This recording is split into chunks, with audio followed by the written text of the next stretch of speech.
The Lord is holy and His holiness can actually heal people.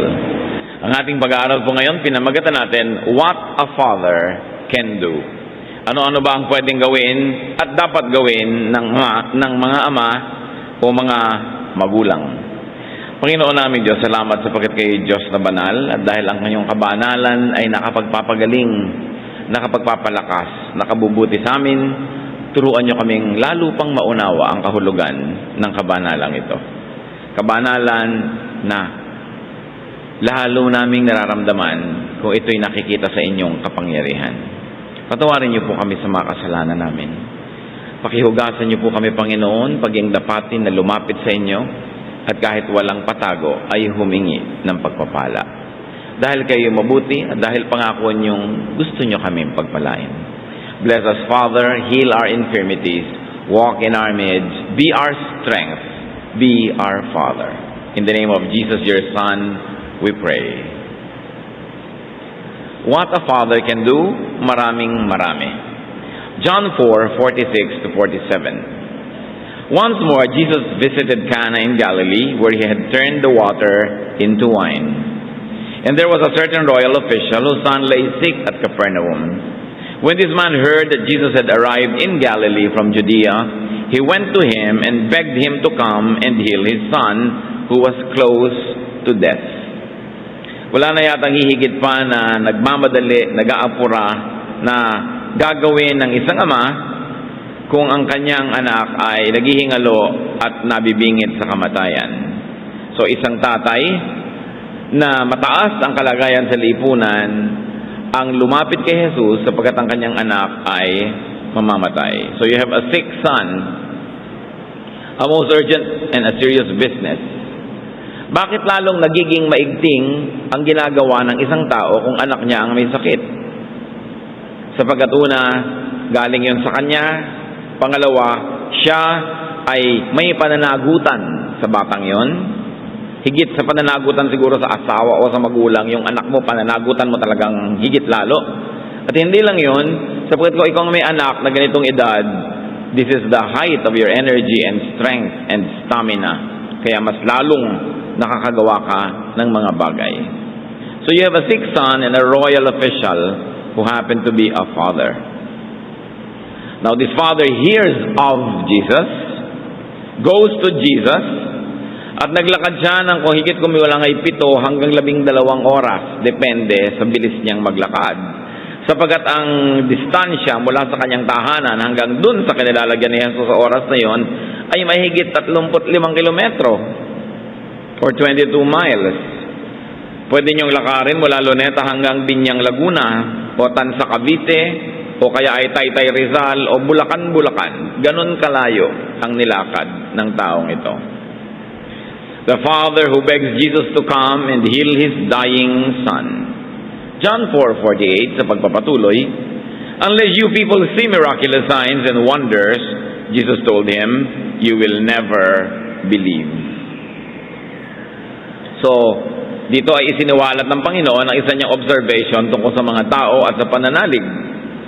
Jesus notes here that the generation of faith and spirituality. Sabi, bumaba ang uri at antas ng pananalig. Instead of from inside to outside, from spirit to matter, from word to flesh, in other words, from faith to fruit or proof, nabaligtad. It has become the reverse.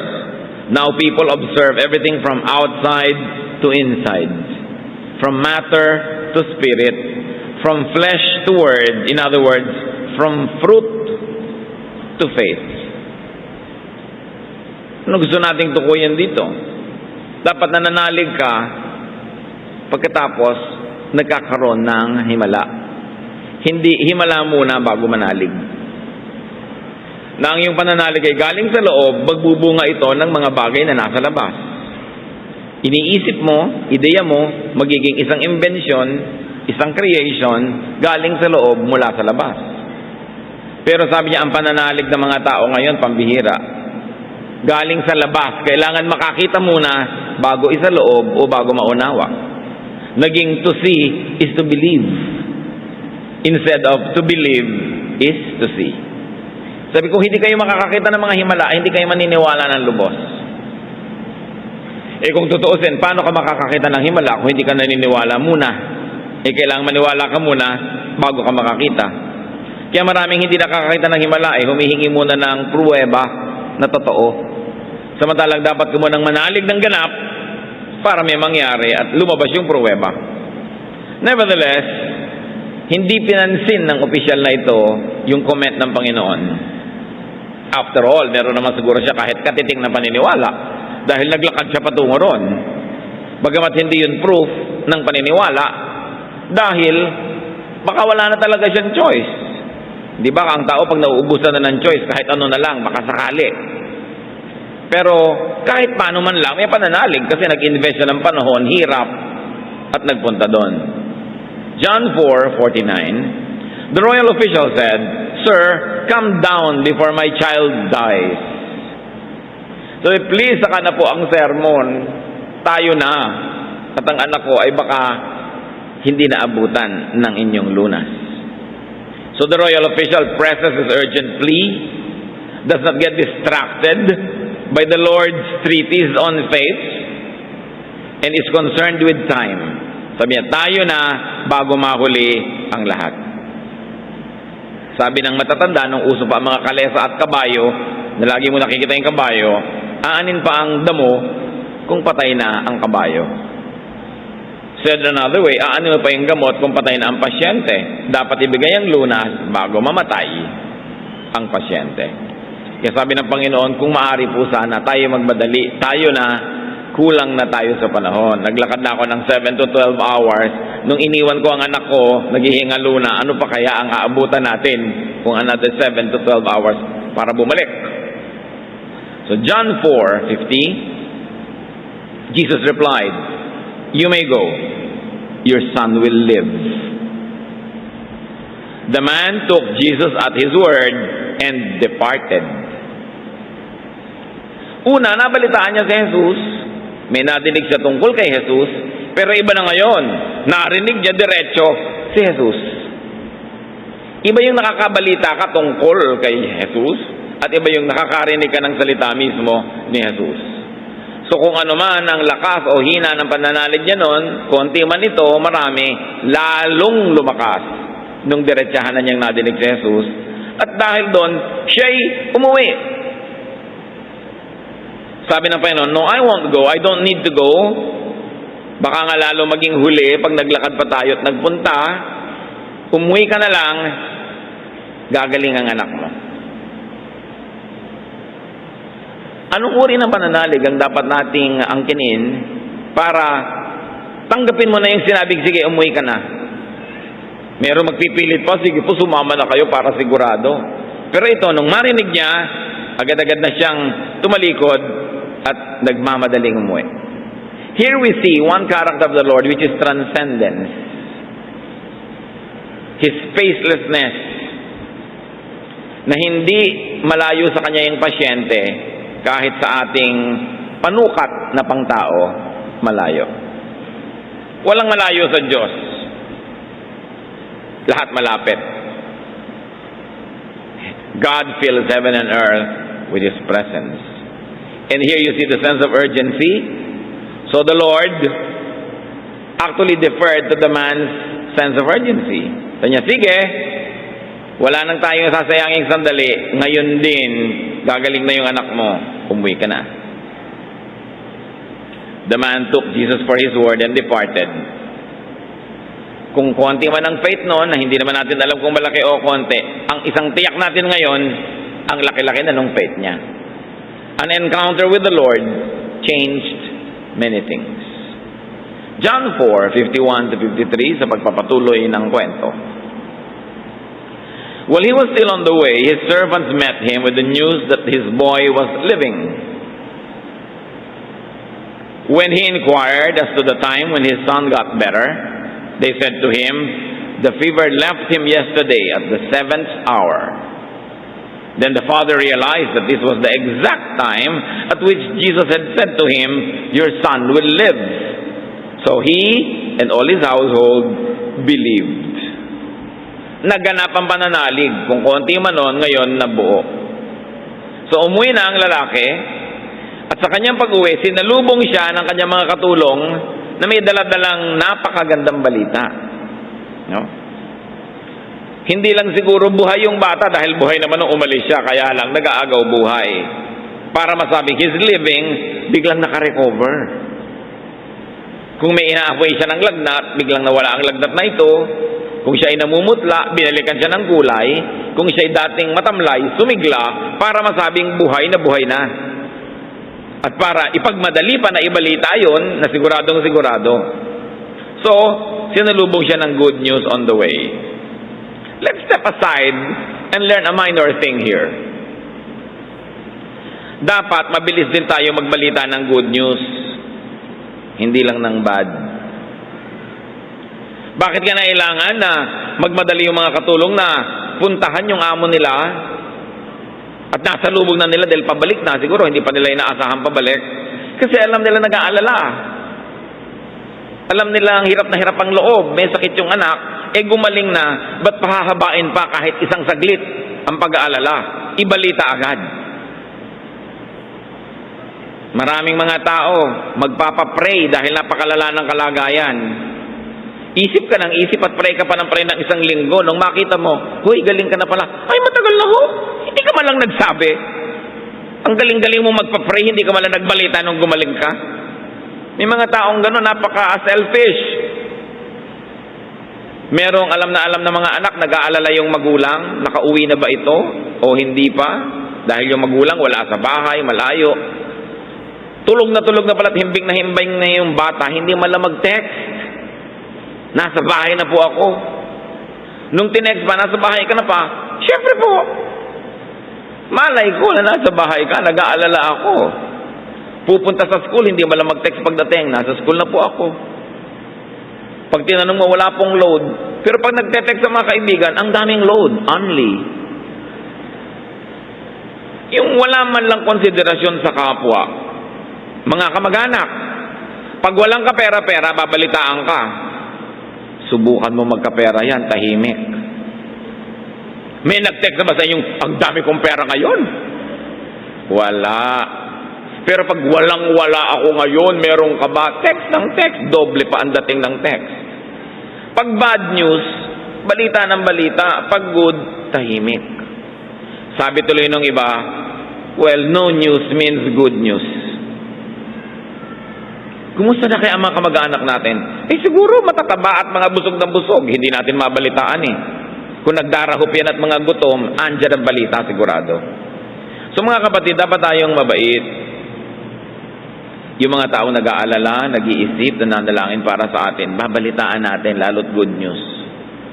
Bakit gusto natin ipamalita ang bad news? Para tayo kaawaan, tulungan, bigyan. Bakit tayo natin ibalita ang good news? Baka tayo hingan. O baka itigil ang pagbibigay. Merong nagbibigay sa'yo dahil nagdarahop ka, nagkapera ka na pala, hindi mo pa ibinabalita para patuloy ka pa rin bigyan. This is grabbing selfishness. So nakita natin yung kwento, magandang leksyon, pag may magandang balita, ibalita agad para matigil na ang pag-aalala at magkaroon naman ng pagsasaya yung ating kapwa. Ngayon, ibalik natin sa kwento. Sabi nung amo, anong oras gumaling ang anak ko? Ganung oras po. Aba, yun ang eksaktong oras na sinabi ni Jesus, umuwi ka na at gagaling ng anak mo.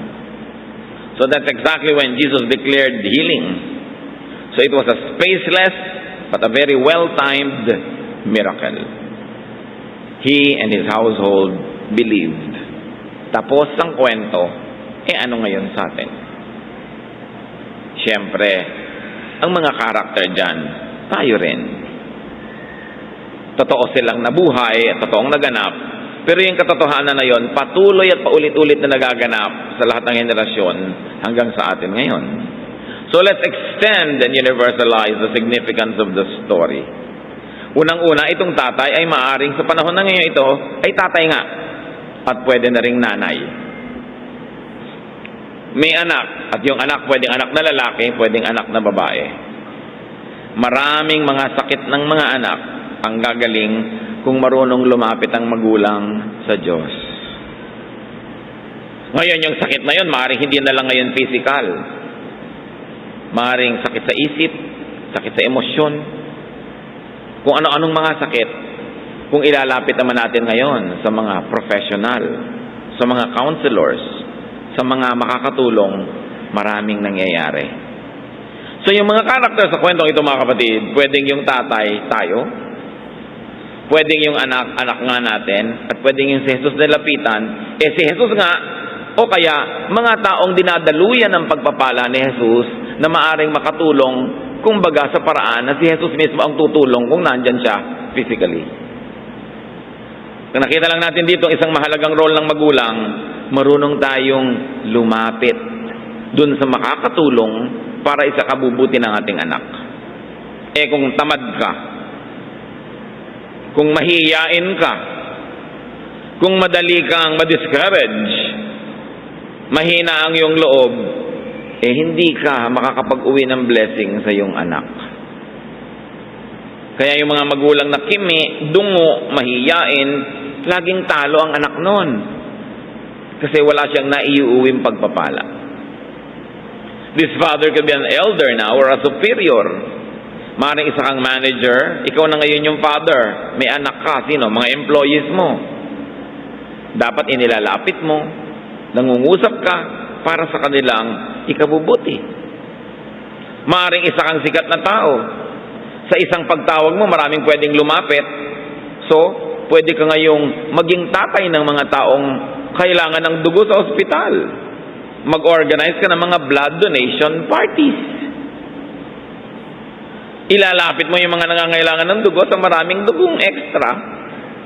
Hihingin mo yung dugo nila, dadalhin mo dito sa pasyente, volunteer ka ng Red Cross, whatever, para ka na rin yung tatay na yun. Naglalapit ka ng may sakit doon sa makakapagpagaling. Kasi ang Panginoong Diyos, wala man siya at hindi natin nakikita physically, marami siyang ibinigay na kakayahan sa bawat isa sa atin, na kung yung taong may kakayahan, nilapitan mo, para ka na rin lumapit sa Diyos, dahil yung galing naman niya, galing sa Diyos. Marunong ka dapat mamagitan. So fathers, alam na natin ang kahulugan ng father na yan. Kahit isa kang concerned person, isa kang kaibigan, ikaw na yung father sa kwento. Kasi ikaw ang pwedeng gumilos para doon sa hindi makakilos. First of all, you hear about Jesus. And then you go for your son's sake. Sino man yung son na yon, and intercede. The ministry of intercession is a very important one. Inilalapit mo. Kailangang kumilos tayo. Pag meron tayong alam na may nangangailangan, at meron tayong kilalang pwedeng makatulong, meron tayong alam na pwedeng pagkunan ng tulong na yon, nandyan ka para mamagitan sa dalawa. Hawak mo sa isang kamay mo yung nangangailangan, hahawak ka ng isang kamay mo doon sa may maitutulong, at dahil sa iyo, magtatagpo sila, merong magbibigay, merong mabibigyan, may gagaling. Yan ang ministry nating mga anak ng Diyos. Kung sakasakali kayo binayayaan ng Diyos ng konting fame, or fortune, or position, or influence, para yan dun. Kita nyo, the ruler went to Jesus. Wala siyang inferiority complex. Malakas ang loob niya na lumapit. Nakita nyo isang babaeng dinudugo sa kwento, palibasat hindi naman ganon kataas ang kalagayan sa lipunan. Sa likod na lang humawak, sabi sa likod na lang ako, hindi na ako magpapakilala, basta kukuha na lang ako ng pagpapala. Napagpala din naman, pero hindi pinayagan ng Diyos na ganon na lang. Sinong humipo sa akin? Sinong gumaling? Magpakilala ka dito. Kasi gusto ng Diyos, hayag ang iyong pananalig. Hindi lihim. Ang gusto lang niyang lihim, yung pagbibigay natin. Pero yung pananalig na pwedeng makapagpalakas ng loob sa iba at tularan ng iba, dapat nakikita, nadidinig. So what do we do like the Father? Stand in the gap. We stand in between. Intercede.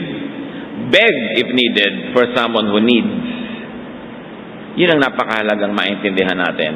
That you and I are the father in this story. Meron tayong laging magagawa. Kaya kung kayo ay merong kapangyarihan, merong kakayanan, bigyan nyo ng mas malawak na katuturan yan. At yung katuturan na yon, ang ating kakayanan, ang ating koneksyon, ang ating kayamanan, ang ating galing, pakinabangan ng mga mahihina, mga kapuspalad, mga naghihingalo. Now, you don't only hear about Jesus, but you act according to what you hear. The deeds of fathers affect their sons. The deeds of leaders affect their followers o yung kanilang mga sakop. Pagka mahina kang magdilihensya, dehado ang mga sakop mo. Pag lagi kang kimi, kayo ang laging gutom at kapos. Kailangan malakas ang loob, lalo't may pananagutan sa mga taong sakop natin. Now, fathers, don't only hear about Jesus, hear Jesus Himself. Na iba yung lalaki nung mismong ang Panginoon na ang narinig. At salamat naman, tayo ngayon, tuwing nananalangin, tuwing nagbabasa ng Biblia, tuwing nakikinig ng pagtuturo ng salita ng Diyos, we hear God speaking. Siyempre, nililinis din natin at sinasala yung nadidinig. Kasi kung may teacher, kung may preacher, may dagdag na point of view niya, yung mga sinasabi niya. Marunong ka dapat maghiwalay nung ito yung sabi ng Diyos, ito naman yung sabi ng preacher na sabi ng Diyos, at ito naman yung sabi ng preacher na pakahulugan niya sa sinabi ng Diyos. Sinasala mo rin. Pero ang mahalaga, naririnig mo mismo ang salita ng Diyos. So listen to Jesus and listen to His prescription, His teaching, His ministration, and commands. John 5:24. I tell you the truth, whoever hears my word and believes Him who sent me has eternal life and will not be condemned. He has crossed over from death to life. In a physical sense, this happened to the son of this ruler. Siya ay nakaratay, naghihingalo, mamamatay, pero nabuhay, naitawid mula sa kamatayan na napipinto tungo sa sigla muli ng buhay. Siyempre, John 5:24, spiritual ang kahulugan, pero bagay na bagay din sa physical realities. Tulad ng sa kwentong ating tinunghayan. Namamatay physically, nabuhay physically dahil nakarinig ng salita ni Jesus. Paano nakarinig yung anak? Nakarinig yung tatay para na rin nakarinig yung anak. So, ganun ka, manager ka ng kumpanya, may mataas kang posisyon, nakarinig ka ng salita ng Diyos, dahil sinunod mo yon, pinairal mo yon, daig pa ng mga sakop mong nakarinig din. Dahil sa iyong impluensya at kapangyarihan, narating sila nung kapangyarihan ng salita ng Diyos through you. We are all priests. Lahat ng taong mayroong Kristo sa kanilang puso, para tayong mga priests na namamagitan mula sa Diyos tungo sa mga taong malapit sa atin. Kaya hindi natin dapat nililimot yung ating priestly ministrations. Hindi lang special people ang mga priest. Lahat ng may Kristo sa puso, pwedeng daluyan ang pagpapala tungo sa mga kahit na mga wala si Kristo sa kanilang puso, pero dahil sa inyo. Kaya sinasabi din nga sa Corinthians, even if you had an unbelieving husband, the unbelieving husband can be blessed through the believing wife. So ganun din yung unbelieving wife through the believing husband. The unbelieving son or daughter to the believing parent. The unbelieving parent through the son or daughter. So pag tayo may pananalig, marami tayong mission field. Dahil tayo ay pwedeng-pwede at gustong-gustong daluyan ang pagpapala ng Diyos patungo sa kanila. Nakita nyo yung isang opisyal ng preso. Nung ang mga anak ng Diyos ay pinaghimalaan at nakakilala sa preso itong bantay, sabi niya, ano pong dapat kong gawin para maligtas? At ang sabi ng mga anak ng Diyos sa kanya, Acts 16:31, believe in the Lord Jesus and you will be saved, you and your household. Di lang ikaw, pati sambahayan mo. Hindi naman magic na nung naniwala siya, naniwala bigla yung malalayong kamag-anak. Dinala niya kasi sa bahay niya yung mga disipulo. Nakapagturo din doon, nadinig din ang mensahe, nanalig ang buong sambahayan. Hindi sapat, mga kapatid, na nakikinig tayo ng salita ng Diyos. Dapat dalhin natin ito sa mga mahal natin sa buhay. Dapat dalhin din natin yung mga mahal natin sa buhay sa Diyos. Sa mga makadiyos na mga gawain para sila man makarinig. Kasi kung nakakarinig sila through us, end user na sila. Pero kung sila ay nakarinig directly from the mouth of the Lord, sila ngayon na magiging tulay para iba nilang kilala na hindi nyo kilala, marating din ang salita ng Diyos. Dadami. At ang maganda sa pagpapala ng Diyos, habang dumadami ang kumakain, lalong dumadami ang ipapakain, hindi na uubos, kaya wala tayong dahilan para ipagdamot at sarilinin. Habang merong willing kumain, may ipapakain ng Diyos. So pag may nagugutom na spiritually, sinong may kasalanan? Di tayo, kasi hindi natin dinadala sa hapagkainan ng Panginoon. So fathers, hear Jesus. Then let your sons hear Jesus through you. Napakalaki na pwede natin maging epekto sa ating mga anak. So people of responsibility and people of power, be careful about what you hear and who you hear. Because eventually you're going to bring that message to your sons or daughters, to people under your influence. Mabuti na lang ang lalaking ito ay kay Jesus lumapit. Si Jesus ang nadala sa kanyang sambahayan. Kung lumapit ito kay Satanas, alam na natin kung sinong dadalhin niya sa kanyang sambahayan. Kaya kayo mga ama, mga ina, ate, kuya, pinaniniwalaan, may influensya sa mga kabataan, tiyakin ninyo na ang pinapakinggan nyo tama. Tiyakin ninyo na ang sinusund at pinupuntahan nyo mahusay. Kasi yun ang iuuwi nyo sa inyong bahay, whether you are conscious or not. Tuwing umuwi tayo, meron tayong uwi-uwi. Anong madalas na uwi natin at tiyak na uwi natin? Dumi sa swelas ng ating sapatos o tsinelas. Kaya mabuti pa yung mga Pilipino nung unang panahon iniiwan ng mga sapin sa paa sa hagdanan o sa pinto. Ngayon kasi baka tangayin ng ibang dumadaan, no?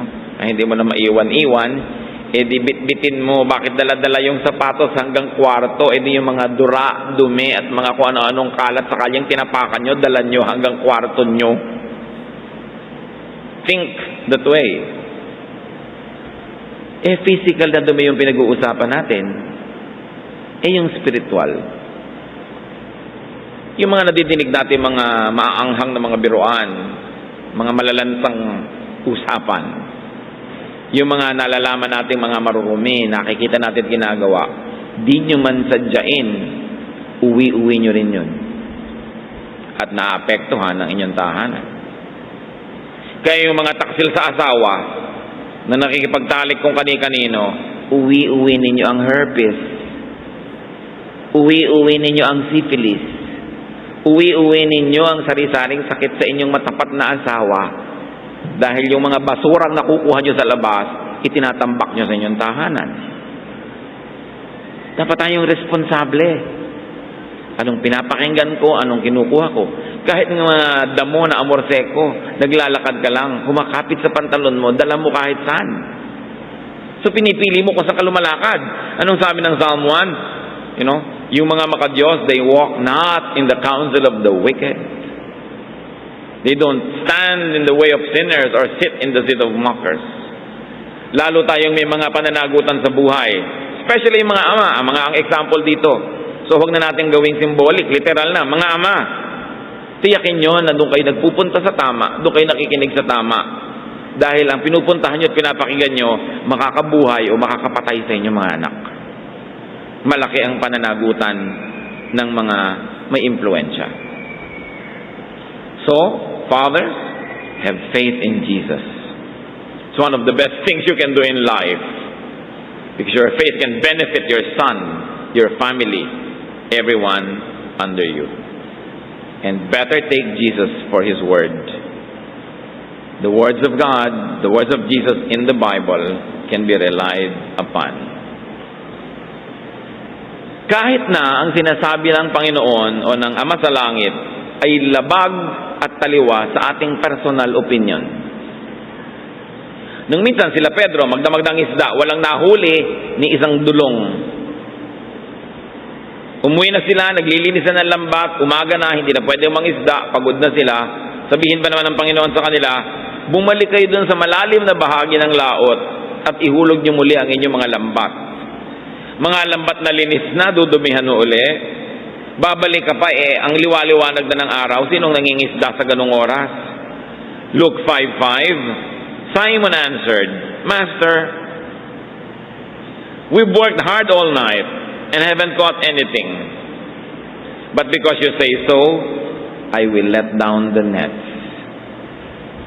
Sabi, pambihira naman, karpentero naman kayo, kami yung mangingisda. Ano't pinapayuhan kami tungkol sa pangingisda? Lahat ng common sense namin tells us, wala na kaming mahuhuli. Pero dahil kayo po ang may sabi, gagawin namin. Mahalaga yun dahil kung sino yung may sabi, nananalig ka. At ginawa yun nila Pedro, halos mapunit ang mga lambat nila sa dami ng isdang nahuli. Napuno ang kanilang bangka na halos ikalubog nito. Yun ang napala nila. Sa pagsunod, sa biglang dinig ay parang walang sense na sinasabi ng Panginoon. When our common sense collides with godly sense, alam naman natin kung kaninong sense ang dapat manaig. Sumunod ka na lang. Total, hindi naman ikaw ang lumikha ng mundo. Total, hindi mo kaya magpaulan o magpatigil ng ulan. Sumunod ka doon sa lumikha ng mundo, sa nagpapaulan at sa nagpapatigil nito. John 6:68, Simon Peter said to Jesus, You have the words of eternal life. Sa inyo yan, ang inyong salita ang ikinakabuhay, so ako'y makikinig. So fathers, obey Jesus. Even sometimes, your reason tells you that there are better ways. Fathers who obey Jesus can save their sons, can lead their households to blessings, so be a father to someone. What sickness could be afflicting your son? Meron ba kayong anak? Literally, anak. O meron bang taong sa inyo umaasa, sa inyo nakasandal, na may sakit? Ano yung sakit? Physical? Mental? Spiritual? Emotional? Ilapit nyo kay Jesus. Hindi nyo kailangan maglakad na 12 oras. God is only a prayer away. Ilapit. At ilapit agad, hindi yung last resort. Wala na tayo magagawa, magdasal na lang tayo. Parang huli na resort yan. Ilapit kay Jesus at manalig. Ano naman ang pwedeng kumigil sa atin para lumapit kay Jesus? Distance, speed, lack of faith or obedience. Lumapit pa rin kayo. Nakita niyo yung lalaki, natural, hindi malaking-malaki yung pananalig kasi na-rebuke ni Lord Pero lumapit pa rin kahit konti yung pananalig. At dahil lumapit, lumaki ang pananalig. You know, kahit kaprasong faith, sabi nga ni Lord, kahit kasing liit yan ng ulo ng aspile, ng buto ng mustasa, maraming magagawa ang little faith. Kaya work on whatever faith we have. At para lalong lumaki yan, kailangan i-exercise. Ngayon, mga kapatid, be somebody's son. Nakita nyo, nag-benefit yung bata dahil siya anak ng kanyang tatay. So kung kayo'y anak, magpaka-anak kayo. Lumagay kayo sa lugar bilang anak. At nang sa ganun, kahit 12 oras, ipaglakad kayo ng tatay nyo kahit paluhod. Kasi isa kayong anak na karapat dapat ilapit. Padaliin niyo naman sa inyong mga magulang na kayo'y mahalin.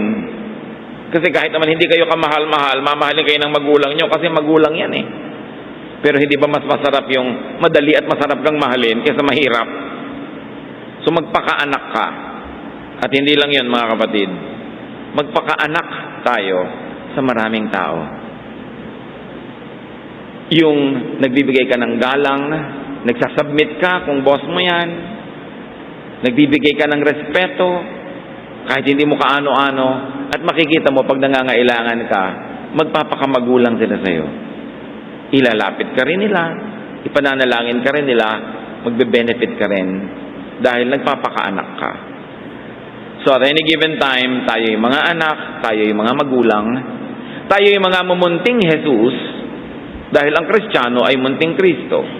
Kung ganon, hindi na kailangang dalhin pa dun sa langit ang isang pasyente. Kung nandyan ka naman,